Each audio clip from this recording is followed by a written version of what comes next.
வணக்கம் மக்களே. இன்னைக்கு தமிழ்நாடே ஒரு திருவிழாவை கொண்டாடிட்டு இருக்குன்னே சொல்லலாம். ஏன்னா இன்னைக்கு நம்ம தளபதி விஜய் அவர்களுடைய பர்த்டே. ஆனா இந்த வருஷம் பர்த்டே ரொம்பவே ஸ்பெஷலா இருக்கும்னே சொல்லலாம்.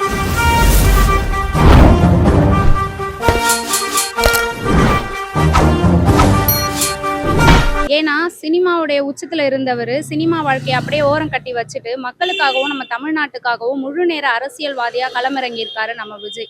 யாரு மேல யாரு கீழே அப்படின்ற பாகுபாடெல்லாம் எப்போ நம்ம பார்க்க போறதே இல்ல. நம்மளை பொறுத்த வரைக்கும் நம்ம எல்லாருமே ஒண்ணுதான், நம்ம எல்லாருமே சமம் தான். அவருடைய இந்த அரசியல் என்ட்ரி உண்மையிலே தமிழ்நாட்டுக்கு ஒரு மிகப்பெரிய மாற்றத்தை உருவாக்குமா அப்படின்னு நம்ம பொதுமக்கள் கிட்ட நேரடியா கேட்டு தெரிஞ்சுக்கலாம் வாங்க.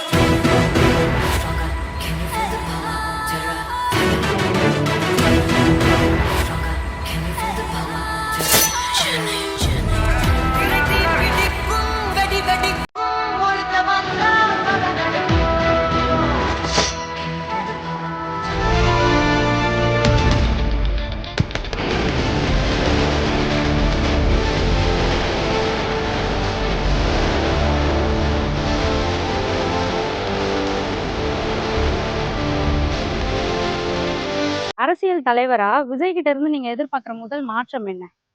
நிறைய மாற்றம் இருக்கு மேடம். நிறைய மாற்றம் இருக்கு. எங்களுக்கு ரொம்ப பிடிக்கும் அவரை. இருந்தாலும் சினிமா ஆக்டர்ன்றதுனால எப்படி இந்த அரசியலை நடத்த போறாரு, இவெல்லாம் வேலைக்கு ஆவானா அப்படி இப்படின்னு ஒரு தரக்குறைவா மக்களுக்கு பேசுனாங்க. அதையெல்லாம் அடிச்சு தூள் பண்ணிட்டு போயிட்டே இருக்கிறாரு விஜய் அண்ணா. இது நான் என்ன எதிர்பார்க்குறேன்னா, சட்டம் ஒழுங்கு ரொம்ப கம்மியாக இருக்குன்னு தான் நான் எதிர்பார்க்குறேன். அது இன்னும் ரொம்ப கடுமையாக்கணும் சட்டம் ஒழுங்கு. ஏன்னா பெண்களுக்கு எதிரான நிறைய குற்றங்கள்லாம் இந்த தமிழ்நாட்டில் நடக்குது. இப்போ கடந்த ஒரு மாதமாகவே நிறைய குற்றங்கள்லாம் நடக்குது. அது இன்னும் அதுக்கு ஏற்ற ஒரு சட்டம்லாம் இன்னும் நல்லா அதிகமாக நான் ஆசைப்படுறேன். இன்ன வரையும் நல்ல செஞ்சுக்கிறாரு. ஒரு மக்கள் கோசம் ஓட வைக்கிறாரு. கொஞ்ச நேரம் தூங்க மாட்டாரு. மூச்சு அந்த சாப்பாடு கூட சாப்பிட முடியாது. ஆனால் டக்குன்னு எங்கே போகிறாருன்னா குழந்தைங்கள போய் பார்ப்பாரு. அவங்க ஏழை மக்கள் எவ்வளோ கஷ்டப்படுறாங்க அவங்களெல்லாம் போய் பார்த்தா தான் அவங்களுக்கு என்னென்ன செய்யணுமோ அவனை செய்யணுங்கிறது. ஒரு படியை தான் ஏற முடியும். டக்குன்னு வந்த உடனே ஸ்ட்ரைட்டாக படி ஏற முடியாது. ஒரு படியாக இருந்து 18 படி ஏறணும் ஐயப்பங்களுக்கு. அது மாதிரி ஏறி அந்த சரணாச்சாரம் தான் இவருக்கு தெரியும். சரிங்க. அவர் நல்லா பண்ண வாழ்க்கையில் சொல்ல பார்த்தீங்கன்னா எங்கள் தொகுதி சோழிங்கநல்லூர். அதாவது 4 டேஸ்க்கு 1 டைம் மட்டும் தான் வாட்டர் வருது. சரி. ஸோ இதனால் நாங்கள் ரொம்ப அவஸ்தைப்படுறோம். கிட்டத்தட்ட டிஎம்கே ஏடிஎம்கே இருக்கிறப்பயே நாங்கள் எவ்வளவோ சொல்யூஷன் இதுக்காசும் மனு கொடுத்தோம் பார்த்தோம். எதுவுமே இல்லை. அட்லீஸ்ட் 2 டேஸுக்கு 1 டைம் ரெஃபர் பண்ணாங்கன்னா கரெக்டாக இருக்கும். அதுவும் பண்ணுறதில்ல. ஸோ இப்போ விஜய் சார் வந்திருக்காரு, எதனா மாற்றம் நடக்கும் அப்படின்னு சொல்லிட்டு நாங்கள் இந்த வாட்டி ஈசிஆர் சரவணன் அவருக்கு நம்பி ஓட் போட்டிருக்கோம். எதனா மாற்றம் கொண்டு வரணும், மாற்றம் ஒன்றே மாறாதது மாரி எதனா மாறணும் ஒரு நம்பிக்கையில் இருக்கு. அடுத்து பார்த்தீங்கன்னா அன்டைமில் கரண்ட்டு கட் பண்ணுறாங்க. அது என்ன ரீசன்னே சொல்ல மாட்டாங்க. கால் பண்ணால் ஒன்று சுவிட்ச் ஆஃப் பண்ணிடுறாங்க எலக்ட்ரிக்கல் ஆஃபீஸ்லேருந்து. எந்த ஒரு இமிடியட்லி ஆக்ஷன் எதுவும் தர மாட்டாங்க. இது தயவுசெய்து நம்ம டிவிகே சார்பாக எம்எல்ஏ சரவணன் சார் பார்த்தாருன்னா தயவுசெய்து எங்களோட கோரிக்கை அந்த வாட்டரோ எலக்ட்ரிஷியன் இந்த ரெண்டுமே நீங்கள் சரி பண்ணி தரணும். எங்கள் ஆட்டோக்காரங்களுக்கு மீட்டு தர மாதிரி தயவுசெய்து மிக தாழ்மையுடன் கேட்டுக்கிறோம் கவர்மெண்ட் விஜய் சார்கிட்ட. ஊழல் இல்லாத ஆட்சி நீங்கள் கொடுக்கணும். அதை நாங்கள் நம்பிக்கையோடு எதிர்பார்த்துட்டு இருக்கிறோம். கண்டிப்பாக அவரு கண்டிப்பாக இருப்பார். அடுத்த 30 வருஷத்துக்கு அவர் தான் அரசியலே இருக்க போகிறாரு. அவரை சுற்றி தான் அரசியலே நடந்துட்டு இருக்க போகுது. சரிங்களா? எல்லாரும் நிறைய பார்க்க வேண்டியது இருக்குது. நிறைய சீன்ஸ் இருக்குது. ஹேட்டர்ஸ் நிறைய பேர் உருவாகிட்டு இருக்காங்க. நிறைய வருவாங்க. எத்தனை பேர் வந்தாலும் அவர் நின்று அங்கே ஆன்சர் பண்ணிகிட்டே தான் இருப்பார். அவரு வரணும்னு நான் விநாயகர்கிட்ட வேண்டி சூட தேங்காவை விட்டேன். சரி, உண்மையா அவர் ஆட்சியில் உட்காரணும்னு விநாயகருக்கு தேங்காவை உடைச்சேன். விஜய் ஆட்சியில் உட்காரணும்னு சூட தேங்காவை விட்டேன். அவர் இன்னும் மக்களுக்கு நிறைய பணியாற்ற வேண்டியது, நிறைய கடமைகள் பாக்கி இருக்குது. இதுல ஒரு திட்டம் சிங்கப்பெண் திட்டம். ஆமா, அதை பேசும்போதே கூஸ்பம் வருது. ஏன்னா நிறைய பெண்களுக்கு இன்னும் நல்லது பண்ணணும், பாதுகாப்பாகவும் நல்லா வழி நடத்தணும். ப்ளஸ் குழந்தைகள், மெயினா இந்த குழந்தைகள் ரேப்பிங் எனக்கு அது ரொம்ப கஷ்டமா இருக்கு. அது எப்படியோ அந்த ஸ்பாட்லயும் தண்டனை கொடுக்குற மாதிரி பார்க்கணும். அது மாதிரி ஒன்று இருந்ததுன்னா லைஃப்ல ஒரு நல்லாயிடும். Okay ma'am. ஏன்னா எதனால இதை நான் சொல்றேன்னா, ஒரு பெண்களும் மதிக்கப்படணும் இந்த நாட்டில். ஏன்னா நம்ம தமிழ்நாட்டில் இந்த மாதிரி நடக்கவே கூடாது. அது அறவே ஒழிக்கணும். விஜய் படம்னா ரொம்ப பிடிக்குமா. விஜய்னாவே எங்களுக்கு ரொம்ப விஜய் ரொம்ப கஷ்டப்பட்டாரு. அந்த மாதிரி கஷ்டம் எப்பவுமே படக்கூடாது. எப்பவுமே அவரு தான் வரணும். அவர் இப்போ அந்த ஆட்சியில் நின்று இருக்குது எனக்கு ரொம்ப பிடிச்சிருக்குது. நல்லா நடத்துறாரு, சூப்பராக நடத்துறாரு. எந்த பெண்களுக்கு பாதுகாப்பு ஜாஸ்தி, எனக்கு அது ரொம்ப பிடிச்சிக்குது. ஏன்னா பொண்ணுங்களாம் ரொம்ப மோசமாகுது பாவம்.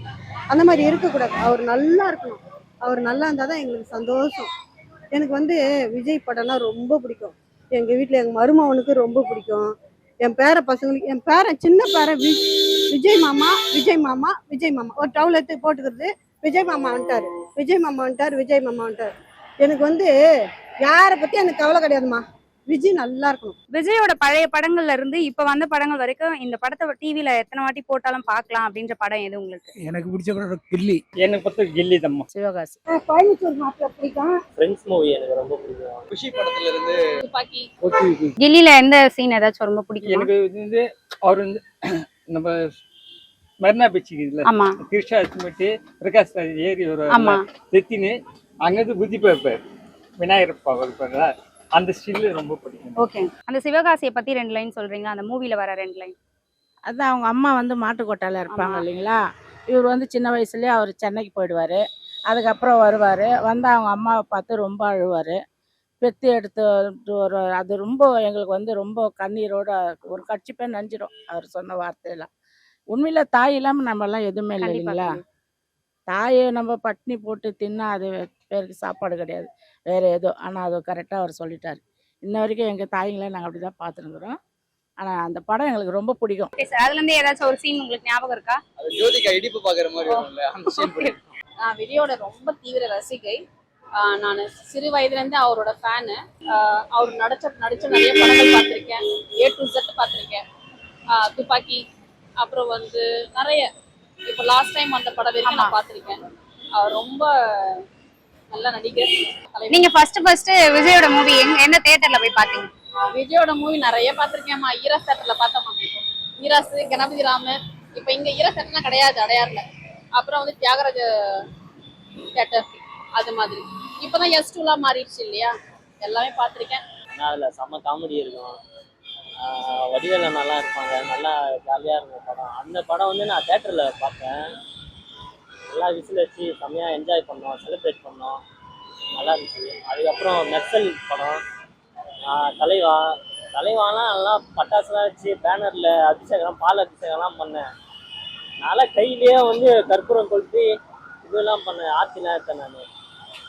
அதெல்லாம் பயங்கரமாக செலிப்ரேட் பண்ணோம். அதுக்கப்புறம் பேர்ட் மூவி, அதெல்லாம் பயங்கரமாக செலிப்ரேட் பண்ணோம். ஹாப்பி பர்த்டே விஜயண்ணா. பிறந்த நாள் வாழ்த்துக்கள் Vijay sir. Happy birthday. Happy birthday. Vijay sir வந்து நீரோடி வாழணும். என்னோட பிறந்த நாள் வாழ்த்துக்கள். அவருக்கு வாழ்த்துக்கள். தமிழக முதல்வர் விஜய்க்கு என்னோட பிறந்த நாள் நல்வாழ்த்துக்கள். Birthday Vijay sir. Happy birthday Vijay sir. Vijay happy birthday. தளபதிக்கு இனிய பிறந்த நாள் வாழ்த்துக்கள். Happy birthday Vijay Anna. Happy birthday to CM Vijay sir. Happy birthday Vijay sir. Vijay ஐயாவுக்கு பிறந்த நாள் வாழ்த்துக்கள். விஜய் தம்பி உனக்கு பிறந்த நாள் வாழ்த்துக்கள். என்னோட சன் ஹரிஷ் கோசம் இளைய தளபதி விஜய்க்கு ஹாப்பி பர்த்டே. பிறந்த நாள் வாழ்த்துக்கள். இந்த பிறந்த நாள் உங்களுக்கு நல்லபடியாக அமையணும். Wish you happy birthday sir. Vijay sir happy birthday. நீங்கள் நல்லா இருக்கணும் வாழ்க்கையில். இன்னொரு மக்களுக்கு நிறைய பணியாற்றணும். நல்லா மேன்மேலும் வரணும். God bless you. இனிய பிறந்த நாள் நல்ல வாழ்த்துக்கள். நீ ரொம்ப நல்லா இருக்கணும் நைனா.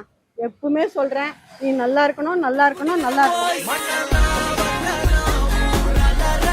ஜோசப் விஜய் எனும் நான் முதலமைச்சரின் கடமைகளை உரியவாறு நிறைவேற்ற ஆண்டவன் மீது ஆணையிட்டு உறுதிமொழிகிறேன். கான்பிடண்டாக நல்லதே நடக்கும். வெற்றி நிச்சயம்.